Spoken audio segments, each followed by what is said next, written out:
En alguna ocasión, además que yo agradezco siempre a los medios de comunicación cuando me hacen una entrevista porque difunde toda la ciencia que hacemos en la UNAM, me preguntaba de que si había un país capaz de hacer pronósticos a largo plazo. Y yo le dije que sí, que en la UNAM, y hoy te voy a hablar de la historia del pronóstico de huracanes que lo habíamos realizado, y le dije, la razón es muy sencilla. ¿Qué cultura creó el mejor calendario y más exacto que tenemos? Los mayas. Y entonces, cuando digo, si alguien se quiere dedicar a pronóstico, pues ese debería ser como que nuestro ideal. Si no logramos realizar pronósticos cerca de un pronóstico del calendario maya, entonces dediquemos a otra cosa. No nos dediquemos a pronóstico. Ese debe ser, yo creo, que nuestro límite, nuestro ideal. Tener esta capacidad de realizar pronósticos de fenómenos naturales. Entonces, esa sería mi pregunta. El que nosotros nos neguemos como nación, estamos negando todo el conocimiento del universo que tenemos, tanto del Sol como de los fenómenos naturales. Y el Sol y nosotros somos, además de ser la cultura del agua, que por eso me interesan los huracanes, somos la cultura del Sol. O sea, ¿qué cultura ha tenido un conocimiento tan importante del Sol y del universo? Pues todas las culturas que estuvieron aquí en Mesoamérica. O sea, es una visión del cosmos y de alguna manera eso nos alimenta al conocimiento y a los ciclos, a encontrar los ciclos de los patrones, de las simetrías que hay en los fenómenos naturales. Esa sería mi respuesta, Alicia, de que ese conocimiento que tenemos de antaño, de alguna manera, si lo omitimos, entonces a veces lo que realizamos no está completo. Oye, voy a aprovechar una pregunta, sabiendo de tu gran experiencia en Rusia. A mí siempre me llamó la atención, van a decir, bueno, esta pregunta es de locos, no tiene nada que ver. Ahora que estás comentando esto, fíjate que ya empiezo a atar cabos. Siempre me ha llamado la atención por qué los rusos se han preocupado tanto por los jeroglifos mayas. Incluso se maneja que ellos son los que lo han manejado mejor que otros, ¿no? Pero sí, es algo en particular que me llama la atención. Así como los chinos, yo conozco bien China, incluso cuando vino el mandarín Xi a México, pues él pidió ir al castillo de Chichén Itzá y pregunté a quien había que preguntarle si había sido iniciativa del gobierno de Yucatán o cómo salió de que el mandarín Xi Jinping, obviamente, ¿no? Yo le llamo mandarín porque, aunque sea comunista, sigue siendo mandarín, a mi juicio. Cómo el mandarín había, a quién se le ocurrió que fuera al castillo maya, a él mismo. Él lo pidió. Incluso yo recuerdo cuando estuve en China, manejan que entre sus 7 maravillas, su clasificación, taxonomía propia de ellos, ponen al castillo de Chapultepec. Mira, yo como me dedico a la geopolítica, a veces hay señales, signos, que quienes no están en ello, pues no los ven, porque no tienen ese training, ¿no? No tienen el entrenamiento. Pero ahorita que todo lo que estás comentando me llama mucho la atención y yo creo que, bueno, es una hipótesis, ¿no? Que por algo los rusos se han consagrado mucho, que ellos son nórdicos, no hay que olvidarlo. China también es un país nórdico. No estamos hablando de países del Ecuador, como tú iniciabas al inicio, cuando empezaste en tu inicio, en tu prólogo. Entonces, ¿por qué se han interesado tanto los rusos a los jeroglifos mayas?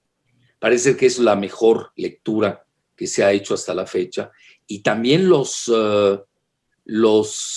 chinos se interesan mucho a los castillos y a la civilización maya. Yo realmente me fui por la parte superficial porque no soy astrofísico, ¿no? Pero ahora con lo que me estás comentando, yo creo que ellos, así como tú lo piensas, yo creo que sí ellos andan detrás de algún indicio que los lleve a ver esta conectividad que al final del día existe, ¿no? Y que tiene que ver con todas estas cuestiones meteorológicas y climáticas. No sé qué opinas de eso que te acabo de decir. ¿O es una locura mía? No, digamos que pues de alguna manera en esta cosmovisión de estudiar el universo, que es una de mis áreas de investigación, pues inevitablemente uno debe de ver qué es lo que nuestros ancestros, nuestros antepasados habían encontrado, porque, por ejemplo, para todas las culturas era muy importante estar observando Venus, por ejemplo. Y uno diría, bueno, ¿qué tiene que ver Venus con todo esto? Pues resulta que hay ciertos ciclos que nos dan inicio de lo que está pasando en el universo, en particular de la actividad solar. Si quieren, voy a regresarme unas diapositivas antes, ya que hablamos de mayas y por qué era tan importante Venus. Y esto es un indicativo, contestando a la pregunta de Alicia, de por qué a veces se tienen algunos errores en el pronóstico. Digamos que estos ciclos importantísimos que se tienen en las diferentes culturas prehispánicas, pues Venus era muy importante. Y eso tiene que ver porque nos daban una idea de lo que está pasando. O sea, por ejemplo, ya que entramos en esta materia, la ceremonia del fuego nuevo tiene, además de todas las implicaciones religiosas, tiene una visión importantísima de la actividad del Sol. Entonces, qué interesante. Por ejemplo, aquí en el panel inferior tenemos los números romanos 1, 2, 3 y 4, que de alguna manera me está indicando el tránsito de Venus sobre enfrente del Sol. ¿Y por qué era tan importante? Bueno, si vemos en la vida moderna, ¿por qué era tan importante ver, observar el tránsito de Venus?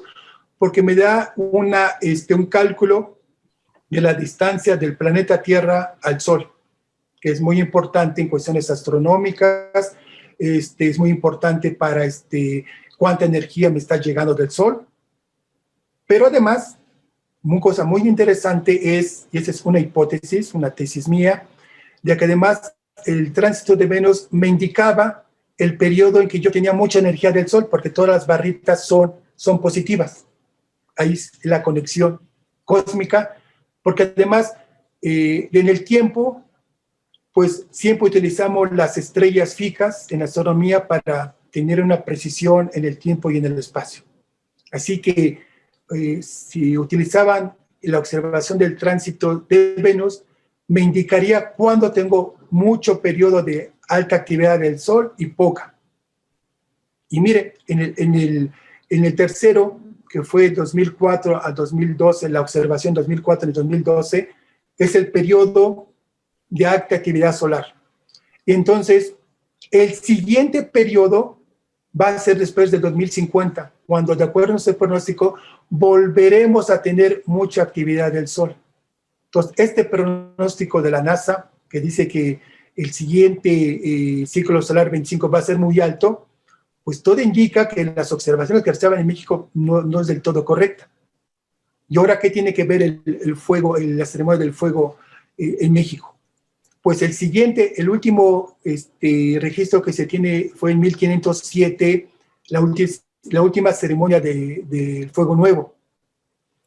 Y si siguiéramos esa tradición, pues resulta que en el 2027 sería la siguiente ceremonia del fuego en México, que coincide con las barras negativas.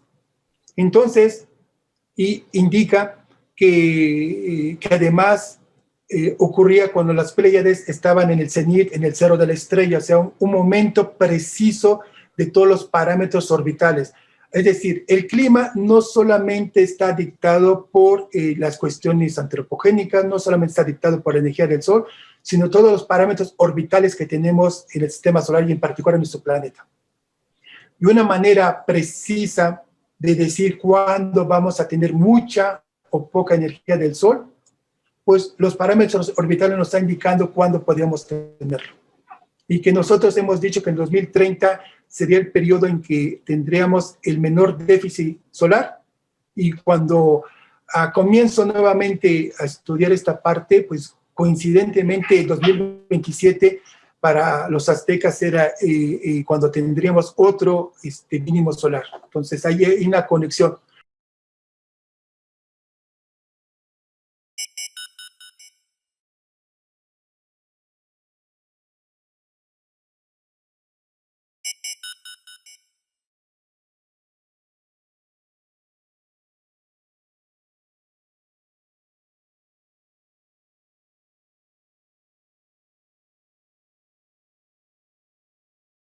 Gracias, fuerte abrazo, Octavio Ojeda. Y ahora sí, como le adelantamos hace, de hecho, unas semanas, cuando todavía no sabíamos quién iba a ganar la presidencia de los Estados Unidos, platicamos con el doctor Alfredo Jalife, usted lo conoce muy bien, profesor de posgrado de geopolítica en la UNAM. Prometimos que una vez que hubiera ganador ampliaríamos este análisis, y además coincide este día con el lanzamiento de su nuevo libro, Guerra Multidimensional entre Estados Unidos y China. Bienvenido y gracias, doctor. Qué privilegio tenerle por acá otra vez. Está un placer. A tus órdenes. Gracias. Ya le decía yo que el libro está agotado en Amazon. Me queda claro que hay una expectativa bastante amplia por este análisis que hace usted, multidimensional. Estamos hablando de geopolítica, de economía. ¿Cómo está la situación actual entre estos dos gigantes? Entiendo que se está renivelando más hacia un lado oriental. Bueno, mira, cuando yo escribí el libro y salió hace 10 días, pero ya el lanzamiento oficial lo hacen por Amazon, no se había dado la noticia, que ya es formal, en la que Estados Unidos llevaba una delantera frente a China en uno de los aspectos multidimensionales que así hay que abordarlo, a mi juicio, esta contienda entre estos dos gigantes, la guerra tecnológica. Y Estados Unidos llevaba una ventaja con la supercomputadora cuántica que había sacado, que es de Sycamore, que pertenece a Google. Y después de 20 años de estudios, pues una de las principales universidades de ciencia y tecnología de China, pues acaba de sacar una supercomputadora cuántica, es decir, hace tareas que ya no pueden hacer las supercomputadoras convencionales.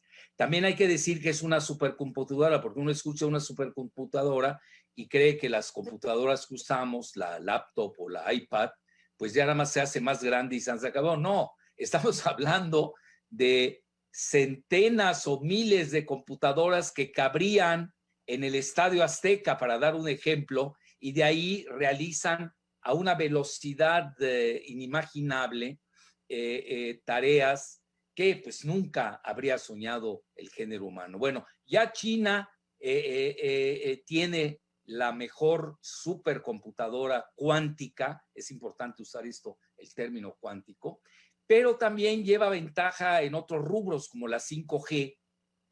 Tú seguramente habrás seguido y habrás dado la noticia sobre cómo Trump persiguió literalmente a Huawei, y ya China también ya está en la 6G, que a nivel experimental, que es a nivel espacial, pero más que nada, habían dos líderes a nivel espacial que habían alunizado, pero en la parte visible de la Luna, que eran Estados Unidos y Rusia. Bueno, la URSS en su época, ¿no? Y ahora China, recientemente, pues alunizó en la parte oscura de la Luna, lo cual no han hecho ni Estados Unidos ni Rusia. Bueno, ¿a qué quiero llegar con esto? De que ya el gigante asiático, como lo había dicho Napoleón, desde el siglo XVIII, él decía, cuidado cuando China despierte. Bueno, el gigante ya despertó. Hay que decir los antecedentes también. En el siglo XI, China pudo haber conquistado el mundo y no lo hizo porque veía al restante, tenían una gran civilización. Conste, estoy hablando del siglo XI, cuando ya ellos ya tenían la brújula, tenían la pólvora, etcétera. Todavía en Europa buscaban en los árboles, ¿no? No bajaban de los árboles. Y en ese momento pudieron haber conquistado al mundo y no lo hicieron porque pues veían que eran barbáricos los demás, por eso incluso hacen su famosa muralla china. Y luego, todavía en el principios del siglo XIX, India y China eran las primeras superpotencias del planeta, y luego vinieron las dos famosas guerras del opio que le propina Gran Bretaña a China, y literalmente se desplomó. Pero siempre ha sido una superpotencia China, eso hay que tenerlo también en la mira de cuando uno hace el análisis diacrónico, es decir, en toda la longitud del tiempo. Y ahora ha vuelto a resucitar. Yo te diría que hoy China tiene dos características, más allá de la cuestión tecnológica. Estados Unidos todavía tiene el dominio de los chips, de los semiconductores, sobre todo porque maneja lo que se llama el supply chain, es decir, la cadena de abasto. Pero hay otros rubros, no es solamente la cuestión tecnológica, que obviamente va a marcar los próximos 20 años. China tiene un proyecto que se llama 2025, China 2025, que es en 5 años, donde propende a lo que se conoce como la autarquía. ¿Qué es la autarquía? La autosuficiencia plena, que no es fácil, sobre todo en el sector energético. China tiene que importar mucho petróleo todavía, aunque es la primera potencia a nivel de energía alternativa. Ellos manejan más el pluralismo energético y sobre todo la cuestión alimentaria, donde tienen que importar muchos alimentos del resto del planeta. Entonces, dicho esto, Luisa, yo te diría que tiene dos características fundamentales. Una, tiene proyecto de la ruta de la seda, que ya son 3, la ruta de la seda continental para ligar a China pasando por Asia Central y llegar a Europa, que es su mercado.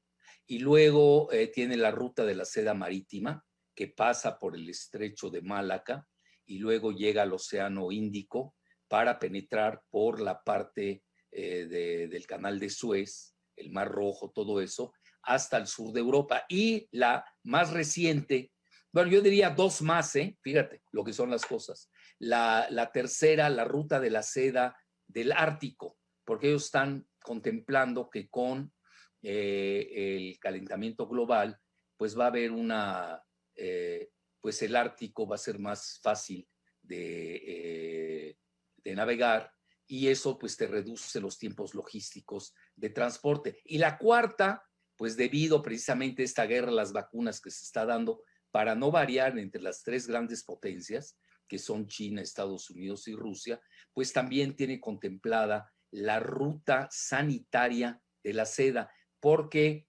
piensa ayudar a los países pobres de África. Estamos hablando, África tiene 1.355 millones de habitantes, se dice fácil.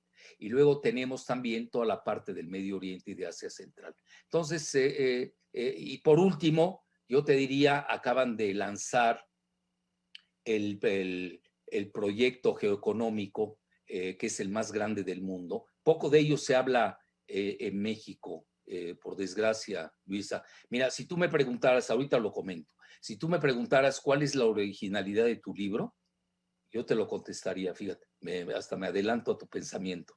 La originalidad es que nadie maneja esos temas ni en México ni en Latinoamérica. Esa es mi originalidad. Yo no sé si sea bueno o malo, el lector lo dirá, pero el único que maneja esos temas en México, para bien o para mal, es su servidor.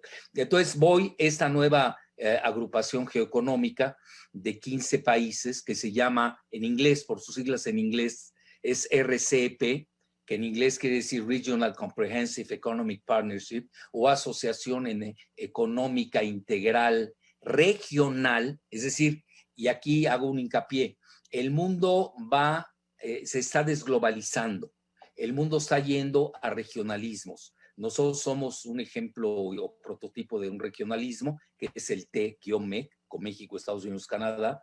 La Unión Europea es otro regionalismo, y el mayor regionalismo del mundo hoy es este proyecto, que es el RCEP 15, en el que no entró India al final del día, y que pues tiene yo te diría casi 2,000, no más, 2,000 y pico de millones de habitantes en su seno, y hoy maneja la tercera parte del comercio mundial, el del PIB mundial, quiero decir.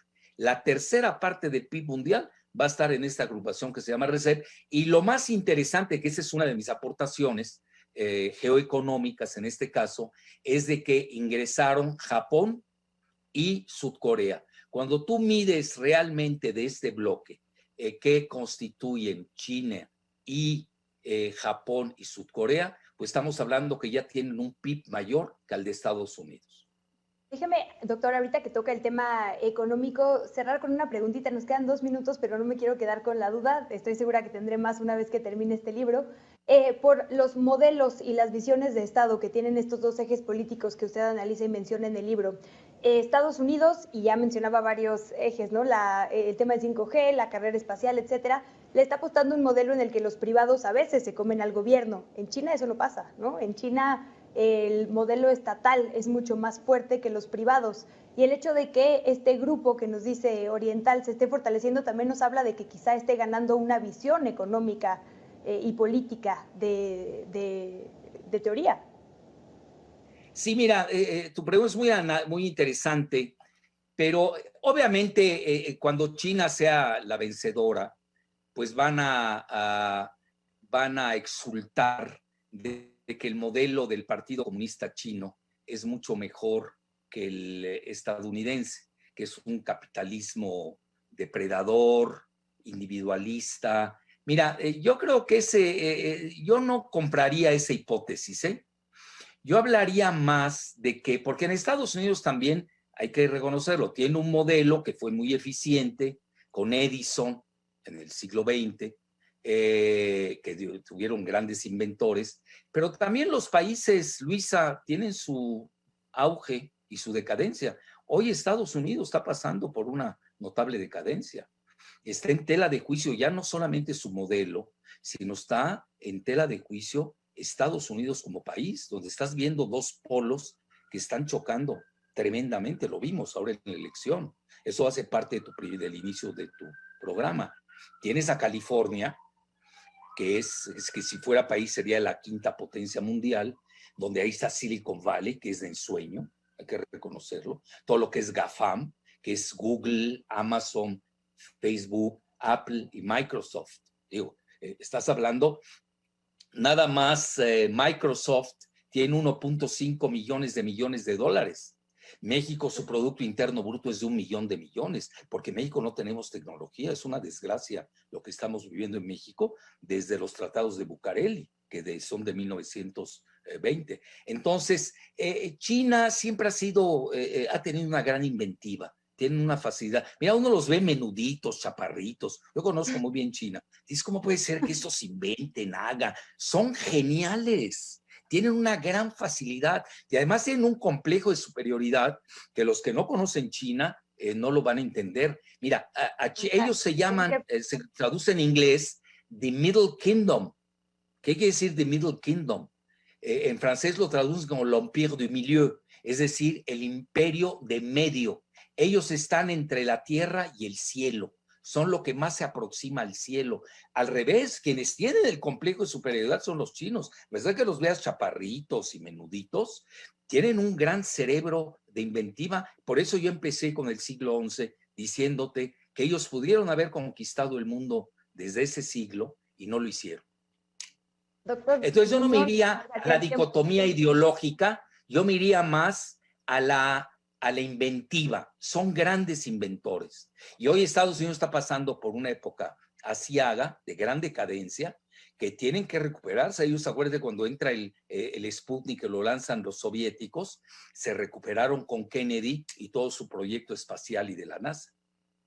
Pues ya veremos la transformación y este cambio de gobierno que nos queda pendiente también ese análisis. Tenemos que ir ahorita a tus órdenes. Ya sabes que tú eres la consentida de la octava, ¿eh? Gracias con el hecho de ser millennial ya te ganaste todos los bonos. Algo nos tenía que tocar esta generación. Doctor, le mandamos un fuerte abrazo. Yo soy pro-millennial, aunque sea maduro. Yo soy millennial maduro. A tus órdenes, Luisa, encantado. Algo mental. Gracias igualmente, doctor Alfredo Jalife. Nos dio un adelanto en exclusiva, por supuesto, en este espacio, el de 1 a 3, sobre su nuevo libro. Lo puede usted ya encontrar en Amazon. Guerra multidimensional entre Estados Unidos y China. Pausa y volvemos.